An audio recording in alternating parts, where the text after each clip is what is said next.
nuevamente a través de este medio. Ya casi 11 meses, hermano. Pero les recuerdo que estamos orando para pronto llegar a nuestro edificio con nuestra escuela dominical, domingo tras domingo. Gracias a Dios que podemos hacerlo.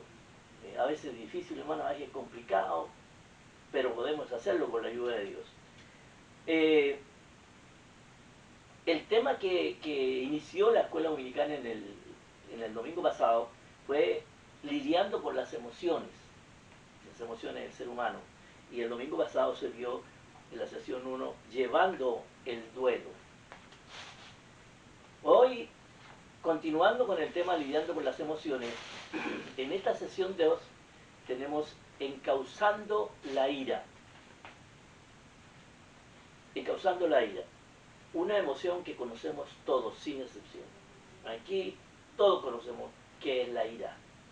Aunque la voy a definir más adelante lo que dice el diccionario castellano y lo que dice un diccionario bíblico o comentarios bíblicos sobre la ira, ya relacionada con la palabra de Dios. Pero todos conocemos la ira, cómo se exterioriza la ira.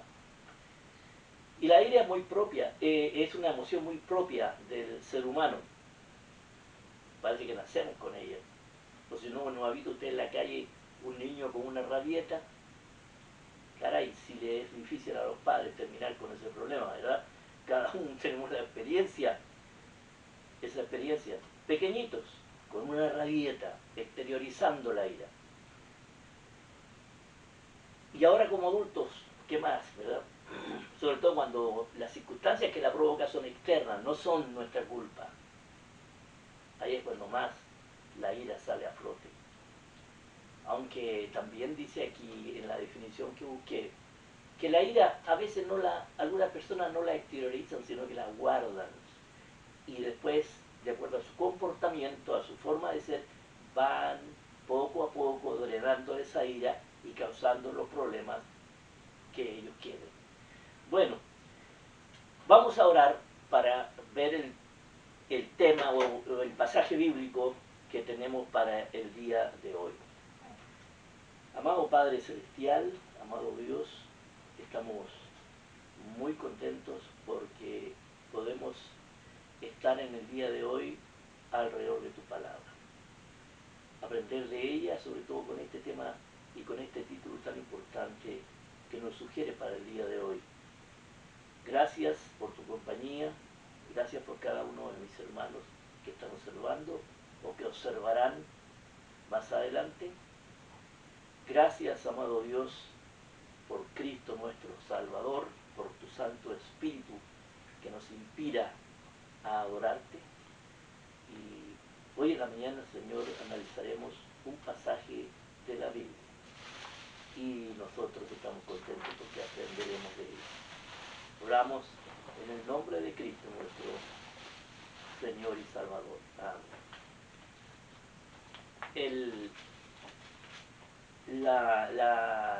pasaje bíblico de hoy está en Salmos 35, los versículos del 1 al 3 y del 13 al 18.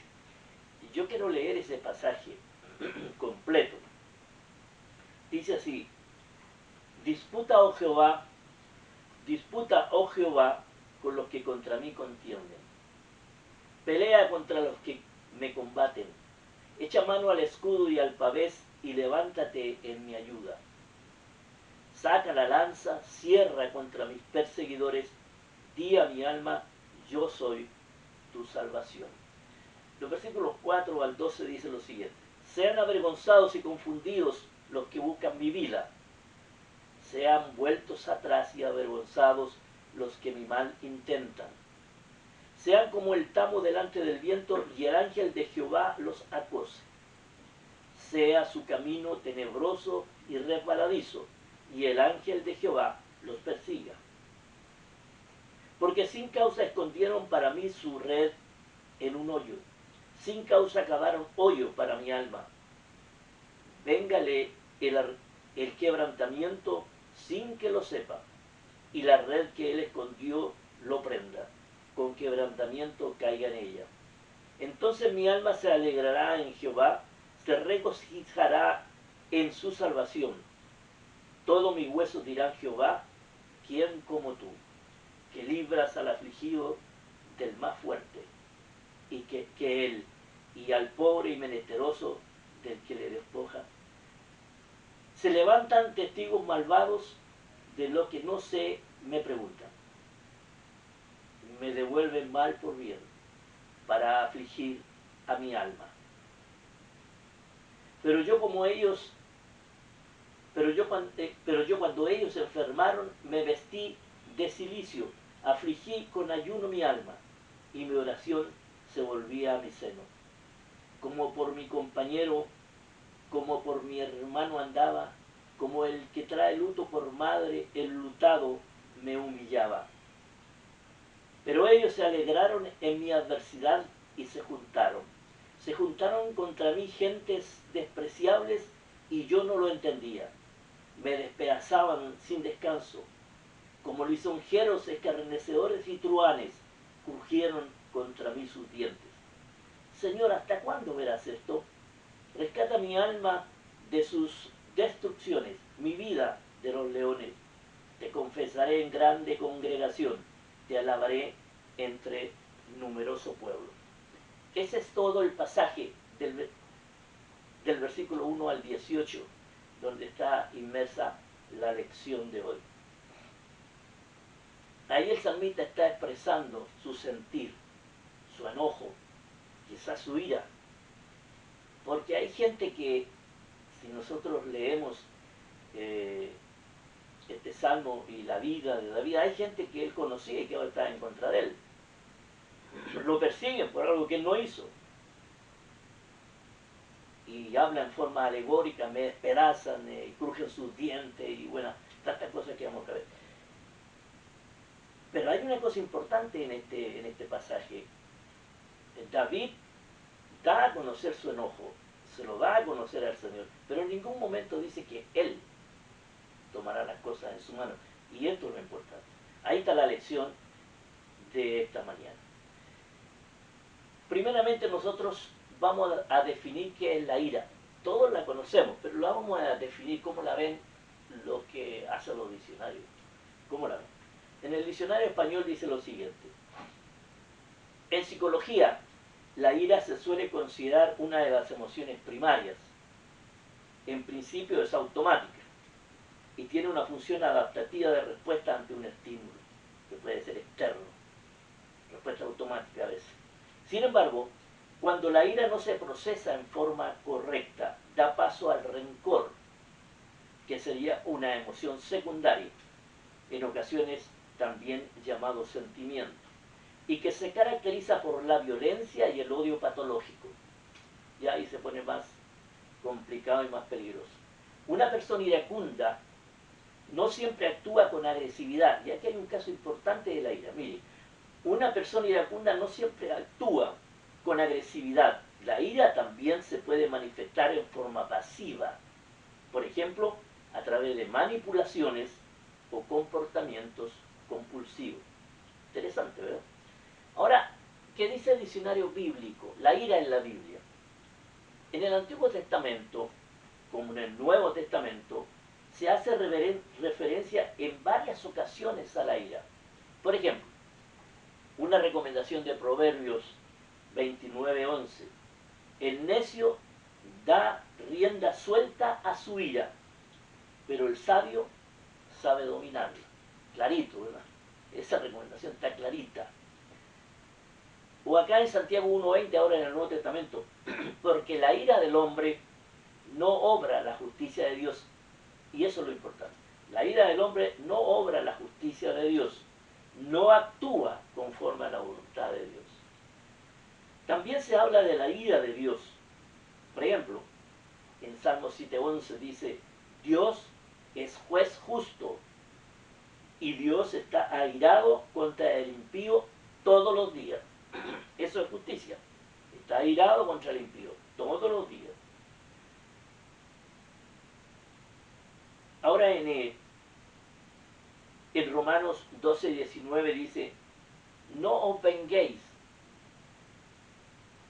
vosotros mismos, amados míos, dejad lugar a la ira de Dios, porque escrito está: mía es la venganza, yo pagaré, dice el Señor. Esto lo recomienda Pablo en Romanos 12:19.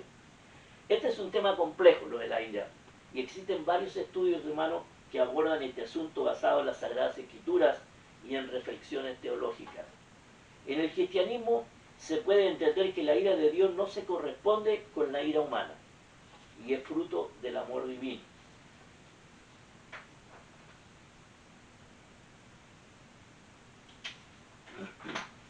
Esa capacidad, sin embargo, ha de ser ejercida siempre sujeta a la virtud del dominio propio. Pablo enseñaba en Santiago 1:19: airaos, pero no pequéis. No se ponga el sol sobre vuestro enojo. Dos recomendaciones de Santiago: airaos, pero no pequéis. Y la otra, sobre el largo o el tamaño o el tiempo en que debemos estar enojados. No se ponga el sol sobre vuestro enojo. Interpretémoslo nosotros, ¿verdad? No se ponga el sol. No espere determinadas circunstancias para terminar con el enojo. Las explosiones de ira por lo general son pecaminosas, porque casi siempre se producen precisamente por la falta de dominio propio, fruto del espíritu. Después del cuidado que debemos tener en cuanto a cómo comienza nuestra ira, lo próximo será controlarla. Controlar también su duración. No se ponga el sol sobre nuestro enojo. Y Dios dice: no guardaré para siempre el enojo. Incluso Dios, el enojo tiene su dimensión, su tamaño, su largura. Hay un comentario de Douglas Tenney que dice: el uso castellano de por lo menos 10 palabras bíblicas, de las cuales la más común es el hebreo APH, no sé cómo se lee ahí, pero APH, que también podría significar bufido. El Antiguo Testamento condena el enojo porque lleva a la insensatez y a la maldad. Y en el Salmo 37:8, lo leemos, por ejemplo, dice aquí, Salmo 37:8.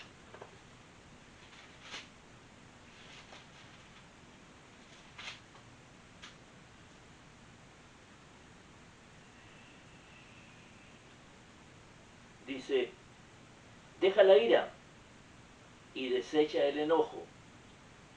No te excites en manera alguna a hacer lo malo. Deja la ira. En Proverbios 14:29 dice lo siguiente. Proverbios 14:29.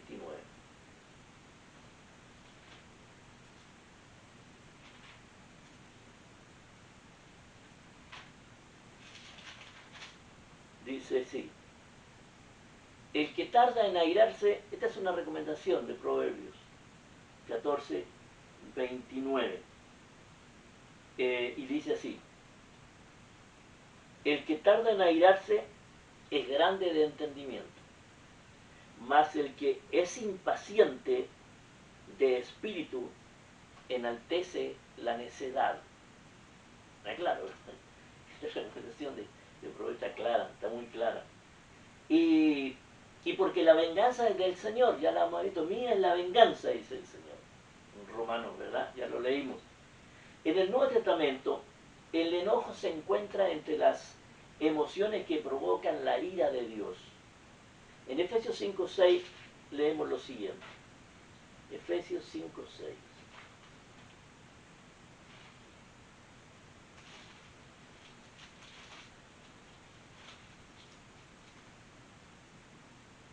Nadie os engañe con palabras vanas, porque por estas cosas viene la ira de Dios sobre los hijos de desobediencia. Por esas cosas viene la ira de Dios. Y es considerada extraña a la santidad.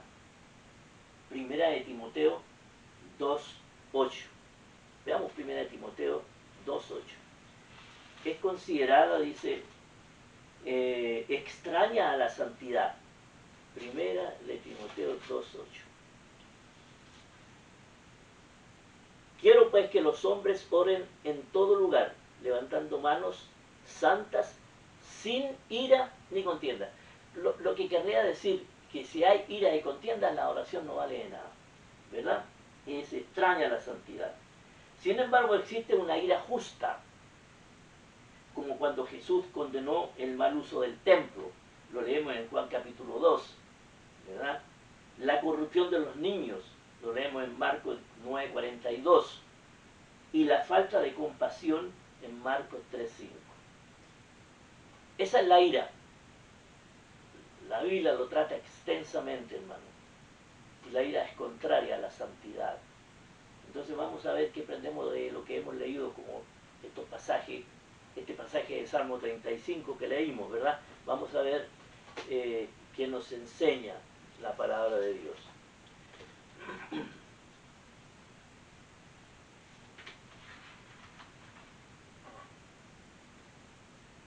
Y para ello les voy a hacer una pregunta. ¿Quién pelea las batallas por los hijos de Dios? Y usted la debe saber, la respuesta, ¿verdad? ¿Quién pelea las batallas? ¿Ha peleado alguna vez Dios por usted? ¿Le ha encomendado a usted un problema a Dios y Dios le ha peleado a la batalla? Y con toda seguridad la ha ganado. Pero, ¿quién pelea las batallas por los hijos de Dios? Veamos los primeros versículos que leímos. En Salmo 35, los primeros 3 versículos. Disputa, y aquí el salmista está invitando a Dios, disputa, oh Jehová, con los que contra mí contienden, contra los que me pelean. Pelea contra ellos, pelea contra los que me combaten, contra los que me están molestando y acechando. El versículo 2 dice, echa mano al escudo y al pavés, a las armas, y levántate en mi ayuda. Saca la lanza, cierra contra mis perseguidores, di a mi alma, yo soy tu salvación. Ahí hay una especie como de recomendación de David al Señor. Disputa, oh Jehová, contra los que contra mí contienden. Pelea contra los que me combaten. Echa mano al escudo y al pavés, las armas, echa mano a las armas y levántate en mi ayuda. Ya no puedo más con esto. Ya estoy abrumado con todo esto. Saca la lanza, que era el arma preferida en esos tiempos. Cierra contra mis perseguidores. Arrincónalos y di a mi alma, yo soy tu salvación. Era lo que quería escuchar David. Ahora, no es novedad, hermano, que las causas que consideremos justas encuentren enemigos. No es cosa nueva que los hombres más justos y las causas más justas encuentren enemigos. Esto es fruto de la vieja enemistad y de la descendencia de la serpiente contra la simiente de la mujer. David en sus aflicciones, Cristo en sus sufrimientos, la iglesia bajo persecución y el cristianismo en la hora de la tentación, todos ruegan al Todopoderoso que se presente a favor de ellos y reivindique su causa. Este es un comentario del hermano Matthew Henry. El ataque de los enemigos, como aquí lo manifiesta David, esta súplica de David es el clamor de un calumniado, de un inocente ante las acusaciones y ataques de enemigos que antes eran sus amigos. Eso debe ser peor. David clama a Dios pidiendo justicia. David en este pasaje puede referirse a la persecución de Saúl. Recordemos que cómo lo persiguió Saúl con el deseo de matarlo en 1 Samuel capítulo 24. O a la rebelión de su hijo Absalón, que también se rebeló contra él. El clamor de David puede considerarse apto para una persona o uno de sus hijos que sufre calumnias y ataques injustos en cualquier época. El inocente ante los ataques de enemigos. El lenguaje de David pareciera demasiado duro, pero debemos recordar que, primero, David huía de los hombres que injustamente procuraban asesinarlo. Este era el clamor del inocente ante los ataques del enemigo. En segundo lugar, la petición de David por justicia era sincera. No era su propia venganza encubierta. Estaba mostrándole a Dios la situación para que Dios decidiera. En realidad, deseaba buscar el ideal perfecto de Dios. En tercer lugar, David no dice que él tomaría venganza. Aquí hay una enseñanza de esta parte de la lección. David no dice que él tomaría venganza, sino que puso el asunto en manos de Dios. Se la expresó a Dios, tal como la sentía, tal como en ese momento él podía decirle a Dios: procura pelear por mí, levántate en armas contra ellos, dime, yo soy tu salvación. Era lo que pedía David. Estas, como dije anteriormente, solo eran algunas sugerencias de David en ese momento. Y en cuarto lugar, este salmo usa la hipérbole o exageración. Se escribieron para motivar a otros a levantarse con fuerza en contra del pecado y de la maldad. Él expresa algo fuerte ahí. Entonces, ¿qué nos enseña el pasaje estos tres primeros versículos que leímos ahí, que dicen: disputa, oh Jehová, con los que contra mí contienden, pelea contra los que me combaten, echa mano al escudo y al pavés, y levántate en mi ayuda. Saca la lanza, cierra contra mis perseguidores, di a mi alma, yo soy tu salvación. Si hay batallas por pelear, hermanos, deja que Dios las pelee por ti. No des lugar a la ira. Cuando David escribe el Salmo 35, estaba rodeado de enemigos. Si ustedes leen lo que les dije ahí en Samuel 24, van a ver las circunstancias como David estaba con toda esa gente a la siga de él para matarlo. Un adversario siempre, hermanos, tiene intenciones no agradables, y eso es una cosa lógica, ¿verdad? Un adversario siempre tiene intenciones no agradables, por lo cual debemos acudir a Dios para que sea nuestro abogado. El adversario, nosotros como creyentes cristianos tenemos un adversario claro, preciso: el diablo es nuestro adversario. Y no hay batalla que tengamos que pelear con él que no tengamos que pedirle a Dios que nos ayude. David espera que la oposición de los que contienden, de los que pelean con él, pueda ser eliminada. Era lo que pedía David. Haz que esto termine, Señor, hasta que esta persecución termine. Conocemos por la historia que muchas contiendas, guerras y malos entendidos han sido resueltos por la vía diplomática.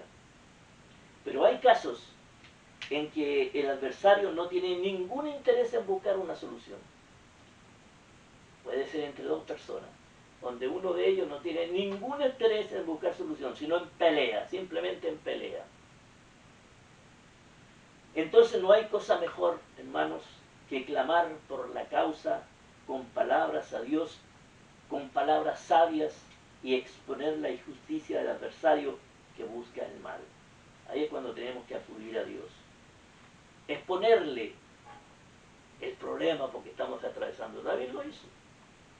Disputa, oh Jehová, contra mis adversarios, combátelos, echa mano a la lanza.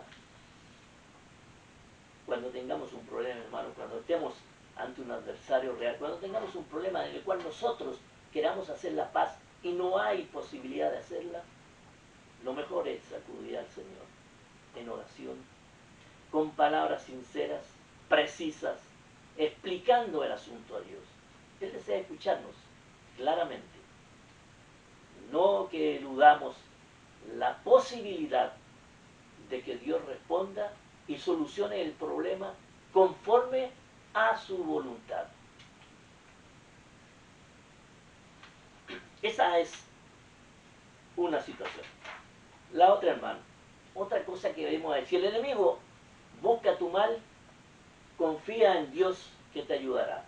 Eso está claro. David, al parecer, no encontraba una forma de solución a su conflicto. Y seguramente había buscado apoyo y no lo tenía a la vista. Por lo tanto, acude a Dios. Pelea contra los que me combaten. Ese es el versículo 1. Así que el salmista nos enseña algo importante: no tomar el asunto en nuestras manos. Si pensamos solucionar nosotros las cosas, las vamos a hacer mal. Si pensamos, si se las entregamos a Dios, Dios las hará bien, las terminará bien. Nosotros conocemos a través de la palabra de Dios que desde que el pecado entró al mundo, Dios ha estado luchando por los fieles. Y esto lo sabe David. Hay un general eterno a nuestro lado.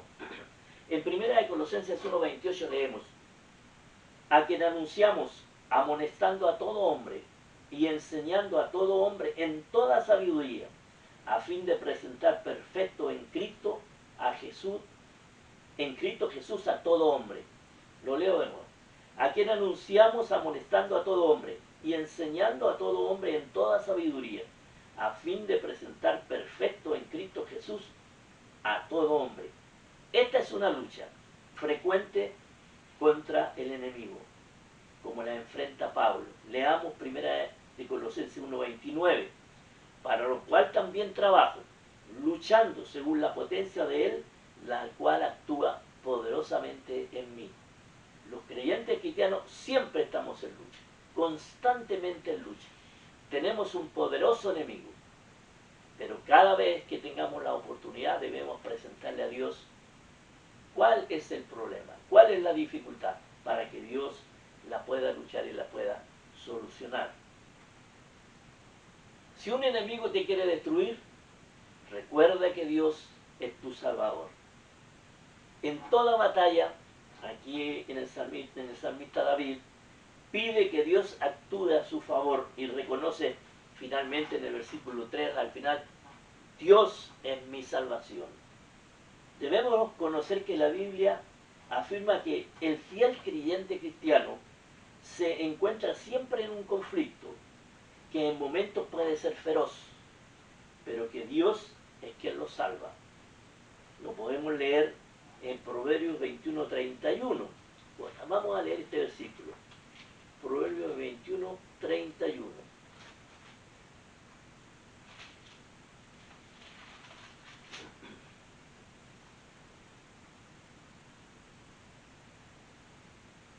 El caballo se alista para el día de batalla, mas Jehová es el que da la victoria. El caballo era un elemento importante en la lucha, en las peleas, en la guerra, en esos tiempos. No sé cómo andar con alistar el caballo bien y dejarlos bien entrenaditos. Si Dios no nos da la victoria, estamos mal. Entonces, el Salmo 21 también, en el Salmo 21 encontramos otro versículo que dice: Jehová te oiga en el día de conflicto, el nombre del Dios de Jacob te defienda. Siempre, hermano. Así es, siempre. Vamos a ir a la segunda parte con una nueva pregunta.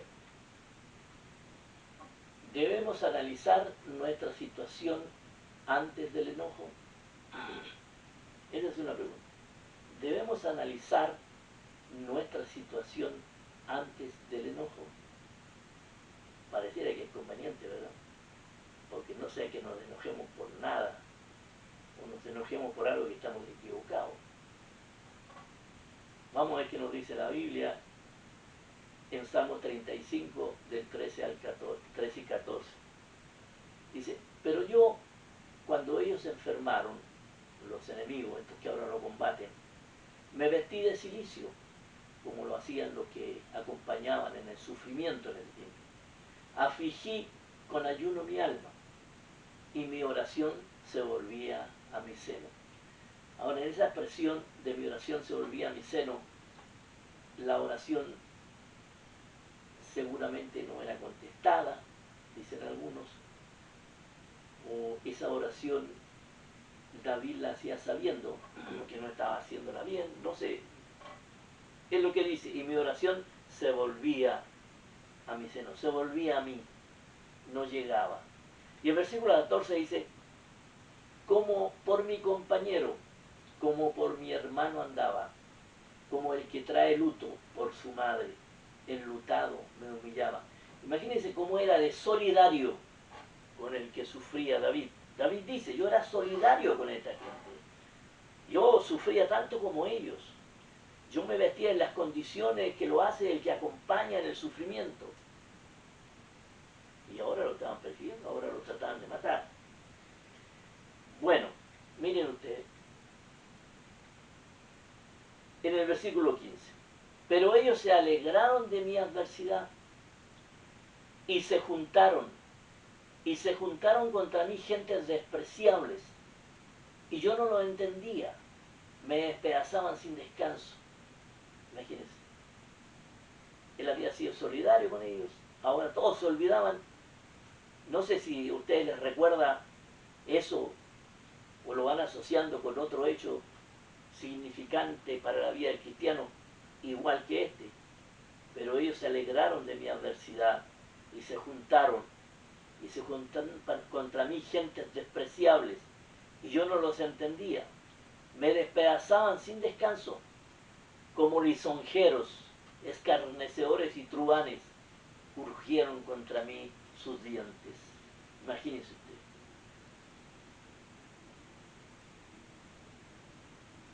Antes yo fui solidario con ellos, los acompañé en su dolor. Ahora ellos se alegran en mi adversidad. Podemos asociarlo con el ministerio de Cristo. Los alimentó a la gente, sanó a la gente. En cualquier lugar que andaba sanaba a la gente, los alimentaba, y posteriormente no trepidaron en pedir su crucifixión, traicionando a quien los había ayudado. Así es el hombre. Tenemos que tener cuidado con ello, hermano. Así son las personas. Así somos. El ser humano es así. Solidario, enemigo. A conveniencia. Entonces, tenemos que tener cuidado con ello. No es cosa nueva encontrar enemigos, hermano. No es cosa nueva. Siempre vamos a encontrar enemigos. Proponga algo. Dé una opinión de algo. Cuando usted se encuentra en una reunión, opine. Y que esa opinión suya no esté de acuerdo con lo que se está tratando. O usted es una opinión distinta a la que parece ser consenso. Hermano, se busca enemigos. Y lamentablemente es así en todos los ámbitos donde actúa el ser humano. No es cosa nueva, hermano. Pero no es cosa nueva encontrar enemigos. Siempre. Siempre los vamos a encontrar. David llama ingrato al hombre. Y no puede decirle nada peor. Este es el carácter de los enemigos de David. Aquí el Salmo relata el tipo de Cristo. Se mira ante el tipo de Cristo. El salmista relata con cuánta ternura se había comportado con sus enemigos cuando ellos estaban afligidos. El salmista relata con cuánta ternura se había comportado con ellos, cuando estaban ellos hundidos en la desesperación. Debemos lamentarnos por los pecados de quienes no se lamentan por sí mismos. Nosotros debemos lamentarnos por el pecado de quienes no entienden que están en pecado y por lo tanto no acuden a Cristo como su Salvador. No perderemos por los buenos oficios que hagamos a nadie. Haciendo el bien, no vamos a perder a nadie, por ingratos que estos sean. Aprendamos a dominar nuestra alma con paciencia y mansedumbre como David, más bien según el ejemplo de Cristo. No perderemos a nadie por los buenos oficios que hagamos. A nadie. Aprendamos a dominar a veces nuestro enojo, nuestra ira, con paciencia y mansedumbre. Los adversarios son propensos a la traición. Otra cosa que lo sabemos todos, ¿verdad? Todos conocemos eso, que los adversarios son propensos a la traición. No se espera otra cosa de ellos. El enemigo es engañoso y tramposo. Por eso siempre se nos exhorta a estar alertas, especialmente a los hijos de Dios. Estar alertas, velad, velad y orad constantemente. Pero vendrá su destrucción de manera y en tiempo que no esperan, que no imaginan. En el Nuevo Testamento nos enseña que viene la derrota inesperada del enemigo, cuando el pueblo de Dios se une para oponerse a las fuerzas de éste. El salmista, al igual que nosotros hoy, somos celosos de la honra a Dios. Por lo tanto, nos gozamos cuando cae nuestro enemigo. El creyente cristiano no se goza cuando algo malo sucede a otro. No es la costumbre del creyente cristiano hacer eso. Pero sí se goza cuando es evidente que las fuerzas del mal son juzgadas y derrotadas, y que seguramente estaban adversando a esa persona. A través de la Biblia se enfatiza el interés de Dios por los pobres y necesitados, hermanos. A menudo la corrupción económica y moral de los gobiernos produce pobreza y causa mayor sufrimiento a los pobres y necesitados. Lo leemos en Salmo 35:10, ¿verdad? Donde dice: todos mis huesos dirán, Jehová, ¿quién como tú, que libras al afligido del más fuerte que él, y al pobre y menesteroso del que lo despoja? ¿Verdad? Veamos una recomendación de Dios a su pueblo que es trascendente hoy en día. No torcerás el derecho del extranjero, ni del huérfano, ni tomarás en prenda la ropa de la viuda. Aquí se está expresando la palabra de Dios tres estamentos: el extranjero, el huérfano y la viuda, que son gente desposeída de protección muchas veces, que clama por justicia muchas veces. La palabra de Dios dice, como una recomendación al pueblo de Dios en este tiempo, de Deuteronomio 24, le dice: no torcerás el derecho del extranjero. ¿Quién es el extranjero hoy? Un inmigrante.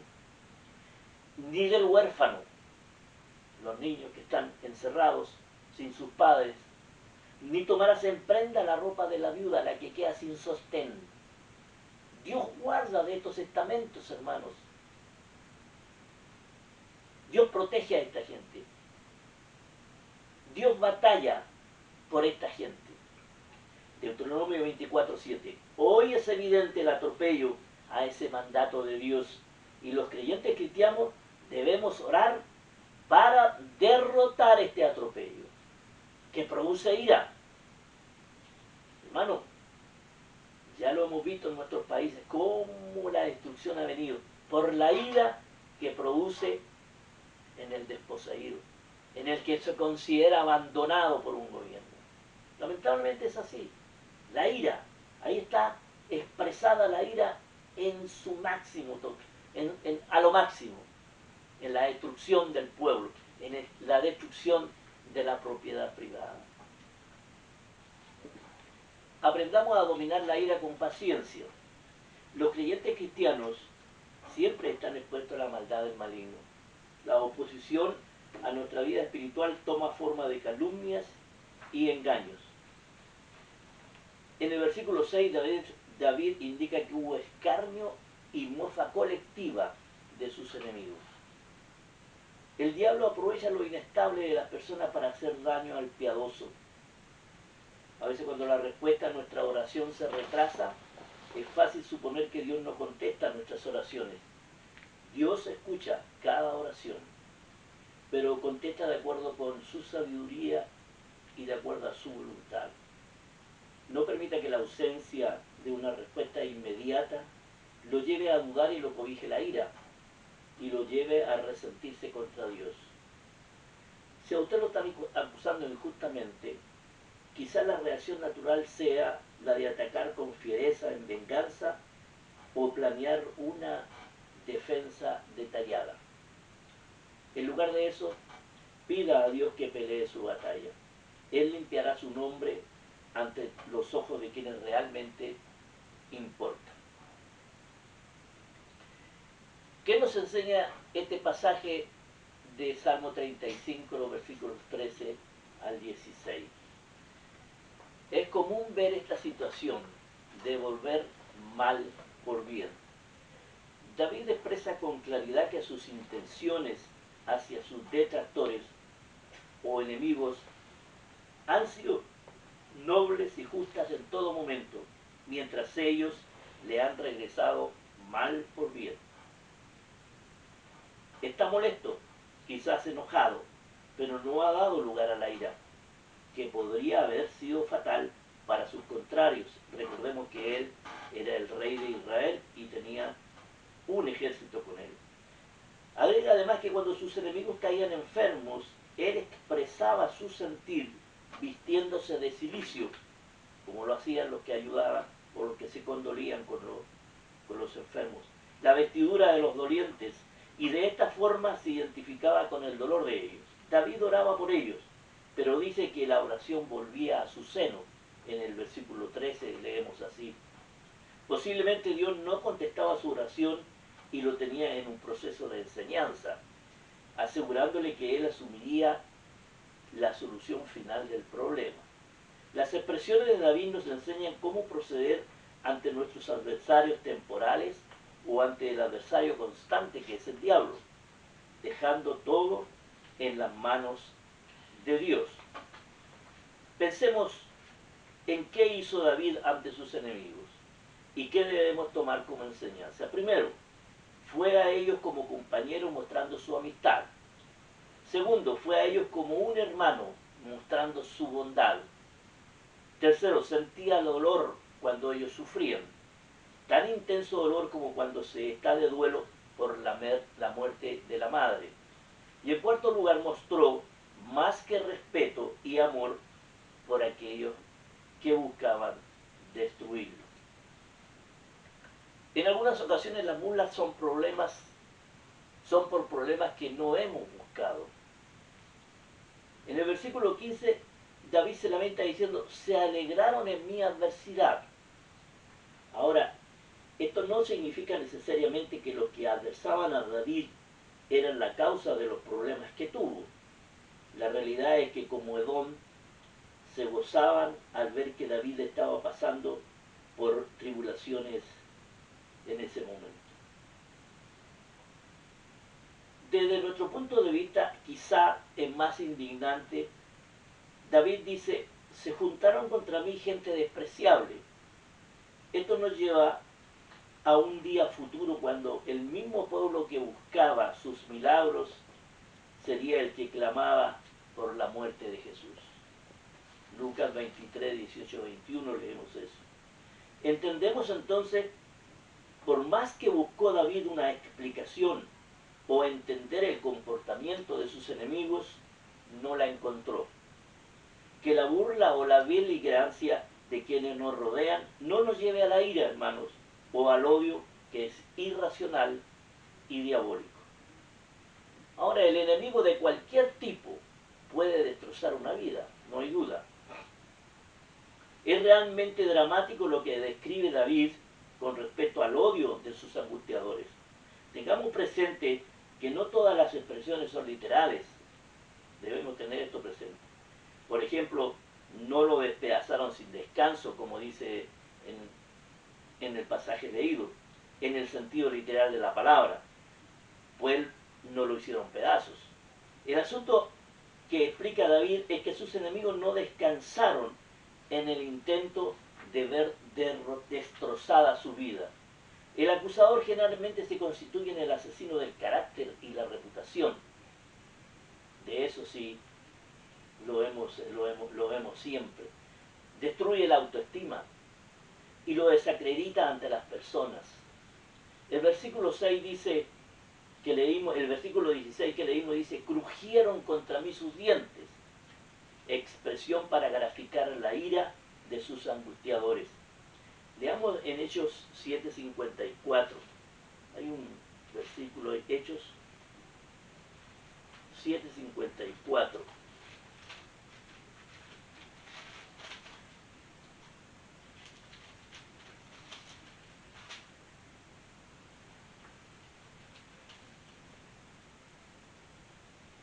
Oyendo estas cosas, se enfurecían en sus corazones y crujían los dientes contra él.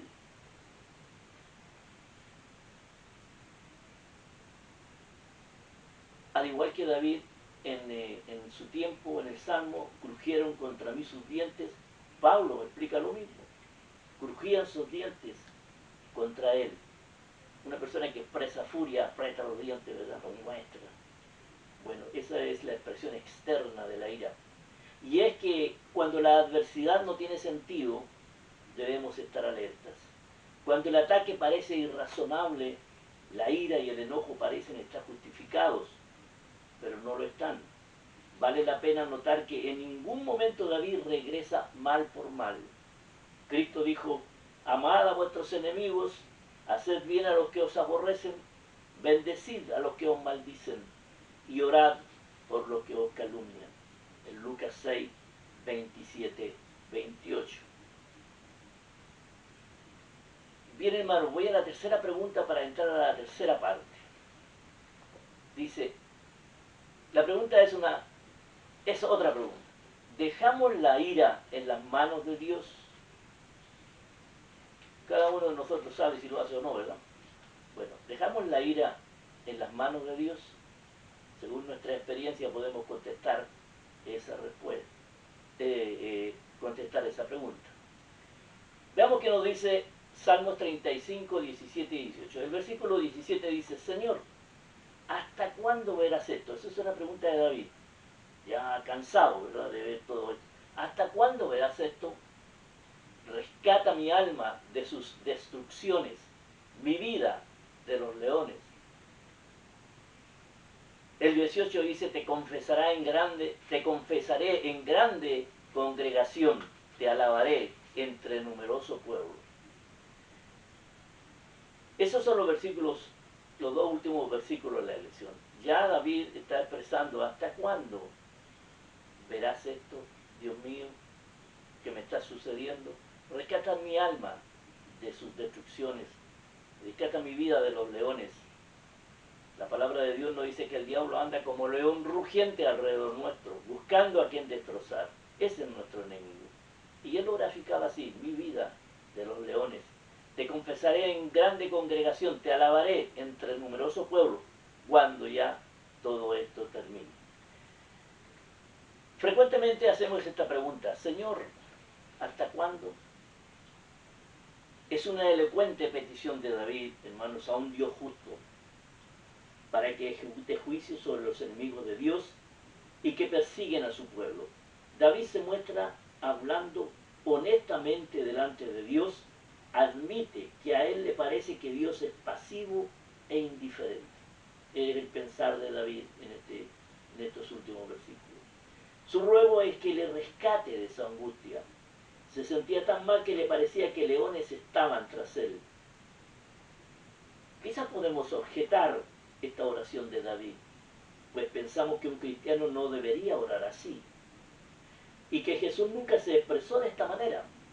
Sin embargo, recordemos el pasaje de Lucas 18, 1 al 8, el juez que tardó, pero al final contestó la petición de la mujer. Pareciera un contraste, pues nosotros sabemos que Dios es justo, es un juez justo y sensible a nuestras necesidades. Dios no quiere que sus hijos actúen al margen de su voluntad. En ocasiones Dios no responde como pensamos debe ser. Ya leímos el pasaje de Lucas 18, 1, 8. No lo leímos, pero lo voy a leer aquí. 18, 1, 8, mire. Mire lo que dice. 18, 1, 8. Lucas 18, 1, 8. Para que veamos esta actuación del juez. 18, 1 al 8. Dice: también les refirió Jesús una parábola sobre la necesidad de orar siempre y no desmayar, diciendo: había en una ciudad un juez que ni temía a Dios ni respetaba a hombre. Había también en aquella ciudad una viuda, la cual venía a él diciendo: hazme hazme justicia de mi adversario.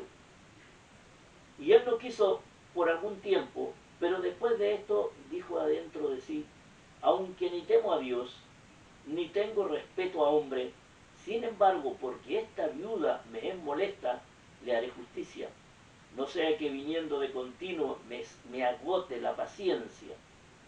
Y dijo el Señor, oíd lo que dijo el juez injusto.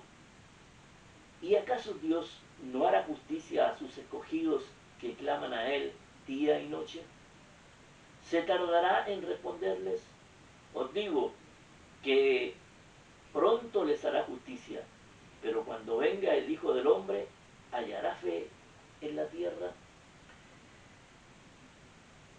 En ocasiones Dios no responde como pensamos debe ser, ni en el tiempo que pensamos debe ser.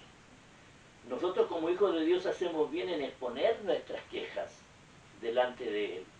Si somos sinceros concluiremos que hemos puesto situaciones similares a las de David delante del Señor, quizás expresando nuestro deseo que delante de Dios siempre están equivocados. Tenemos en la Biblia un pasaje importante y que nos ayuda en estas situaciones. Leamos en Romanos 12, 19 al 21. Romanos 12, 19 al 21.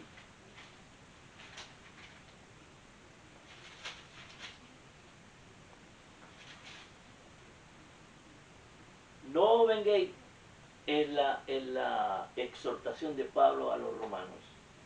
No os vendéis vosotros mismos, amados míos, sino dejad lugar a la ira de Dios, porque escrito está, mía es la venganza, yo pagaré, dice el Señor. Así que si tu enemigo tuviere hambre, dale de comer. Si tuviere sed, dale de beber. Pues haciendo esto, ascuas de fuego amontonarás sobre su cabeza.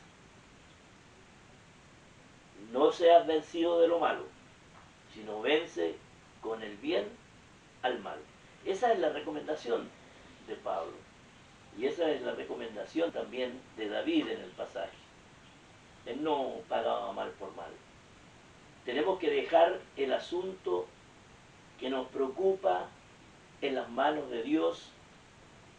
Él es el encargado de impartir justicia. Nosotros siempre nos equivocamos y generalmente damos entrada a la ira. David siente que ha sido aborrecido sin causa. Cuando David escribe este salmo estaba en reales dificultades, estaba huyendo de Saúl. Y no eludía poner todo en las manos de Dios, pues tuvo oportunidades de matar a Saúl y pensar, se acabó el problema y mis angustias. Pero no lo hizo, como sabemos. El capítulo 24 de Primera de Samuel relata el sufrimiento de David causado por Saúl, que él lo tildaba de enemigo y que debía matar. Una circunstancia no provocada por David. Y bien podía haberle hecho explotar en ira contra ese problema, pero no lo hizo. Conocemos que la justicia humana es imperfecta, defectuosa, y corremos el riesgo de colocarnos fuera del propósito de Dios. Al igual que David, necesitamos aprender a recorrer el camino de la fe, aplicándolo a estas y a todas las situaciones que despierten en nosotros el deseo de una acción inmediata, como sería no encauzando en forma adecuada la ira. ¿Qué nos enseña este pasaje de estos dos versículos 17 y 18? No utilicemos nuestros recursos personales para actuar en contra del prójimo. En este Salmo 35, 17 y 18 dice, Señor, ¿hasta cuándo verás esto? Rescata mi alma de sus destrucciones, mi vida de los leones. Te compensaré en grande congregación, te alabaré entre numeroso pueblo. En ningún momento quiere utilizar sus medios, David, sino todo dejarlo en las manos del Señor.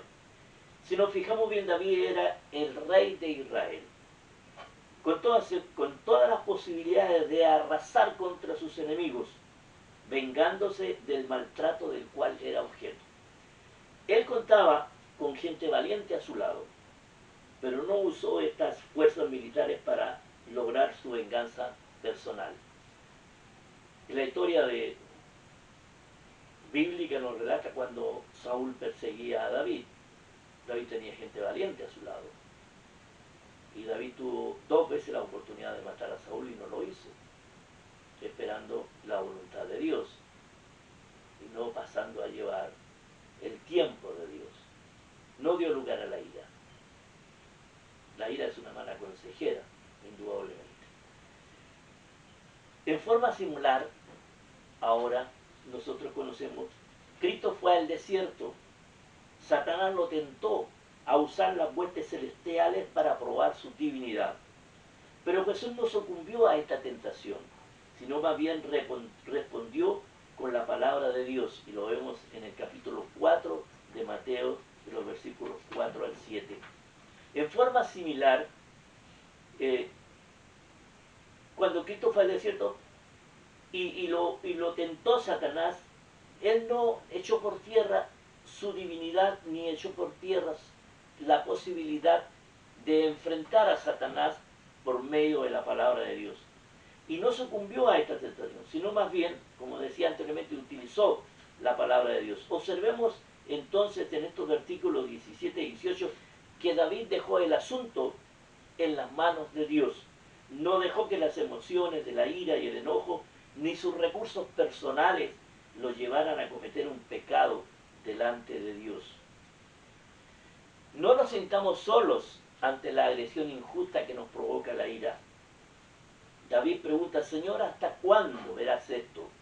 La paciencia de David le lleva a hacer esta pregunta, puesto que él estaba dispuesto a esperar más tiempo, y probablemente el tono de su pregunta lo dice.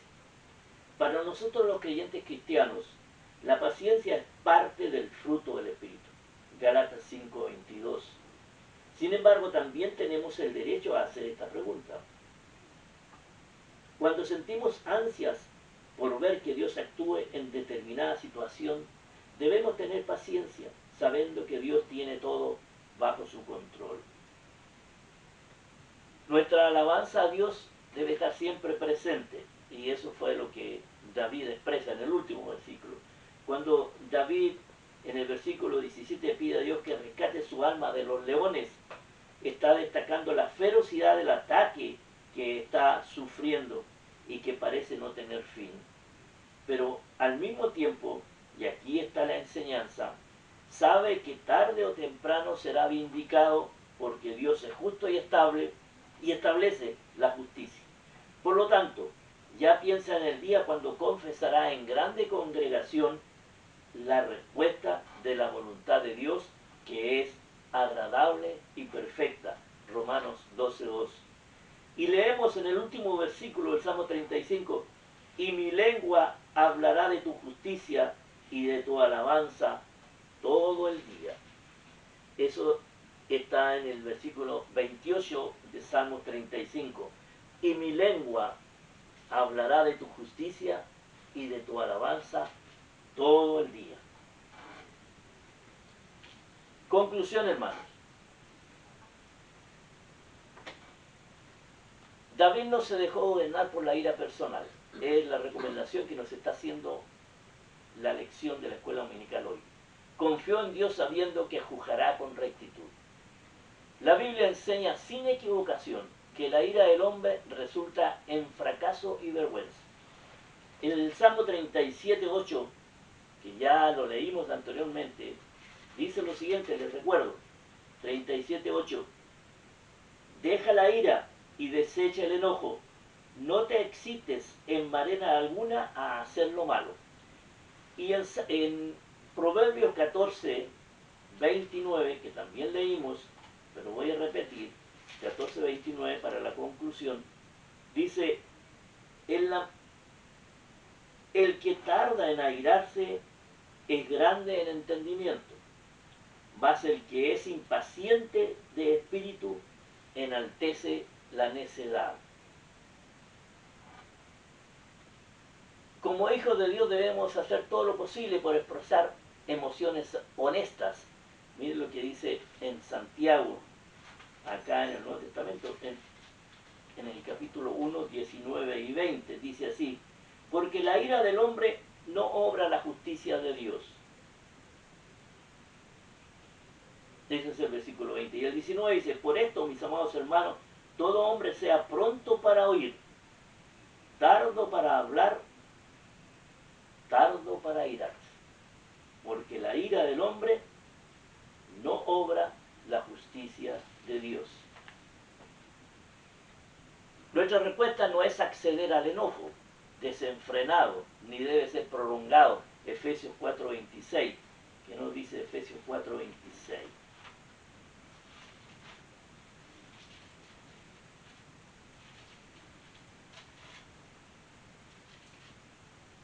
Efesios 4:26 dice: airaos pero no pequéis, no se ponga el sol sobre vuestro enojo, no sea prolongado, no se enoje hasta que pase otra circunstancia, sino que no se ponga el sol sobre vuestro enojo. Finalmente, hagamos nuestro lo que dice Romanos 12, 20 y 21. Se los voy a leer nuevamente porque también parece que lo leímos. Romanos 12, 20, 21. Así que si tu enemigo tuviere hambre, dale de comer. Si tuviere sed, dale de beber. Pues haciendo esto, ascuas de fuego amontonará sobre su cabeza. No seas vencido de lo malo, sino vence con el bien el mal. Hay otra recomendación, hermano, de Pablo en 2 de Timoteo. Vamos a 2 de Timoteo. En el capítulo 2, el versículo 22, dice, o 23, pero desechas las cuestiones necias e insensatas, sabiendo que engendran contienda. Eso le aconsejaba Pablo a Timoteo, a su joven discípulo. Pero desecha las cuestiones necias e insensatas, sabiendo que engendran contienda. Porque el siervo del Señor no debe ser contencioso, sino amable para con todos, apto para enseñar y sufrido. Todo lo contrario a enojarse y airarse. Esta ha sido la lección de hoy, hermano. La lección de hoy, encauzando la ira, que se ha basado en el Salmo 35. Feliz Navidad, hermanos. Ya estamos llegando a fin de año. Feliz Navidad, donde celebramos el nacimiento de Cristo, aunque Cristo nace en nuestros corazones y en el corazón del hombre cuando el hombre lo busque. Cuando el hombre se acerque a Dios a través de Cristo, Cristo nace en su corazón. Y ese es el día que nosotros debemos celebrar. Todos los cristianos sabemos cuándo hemos nacido en Cristo. Pero el mundo celebra la Navidad y yo le deseo a usted feliz Navidad. Cuidado, cuídese. Haga caso de las recomendaciones. La distancia adecuada, el uso de máscara, lavarse las manos en todo momento. Eso nos mantendrá alejados de esta epidemia. Y oremos al Señor para que nos ayude a volver pronto a nuestro templo. Vamos a orar para terminar con esta escuela dominical. Gracias, amado Dios, porque nos has permitido estar alrededor de tu palabra en nuestra escuela dominical. Una buena enseñanza que nos deja el Salmo 35 sobre cómo encauzar la ira. Cómo llegar a ti, amado Dios, suplicando tu ayuda en cada momento. Somos seres humanos sensibles a las emociones y tenemos momentos de ira que a veces no sabemos encauzar, que a veces no sabemos dirigir. Pero tú nos has enseñado hoy que todo debe llegar a tu presencia para que tú hagas la lucha y la desarrolles en favor nuestro. Gracias, amado Dios, por amarnos y darnos de tu palabra cada domingo. Bendito seas tú y bendito sea el nombre de Cristo, nuestro Señor y Salvador. Gracias por tu Santo Espíritu que nos inspira a acercarnos a ti cada día. Te doy gracias por la asistencia a través de este medio de mis hermanos y te ruego una bendición para cada familia de nuestra iglesia y de quienes nos aciertan a ver y escuchar. En Cristo Jesús oramos. Amén.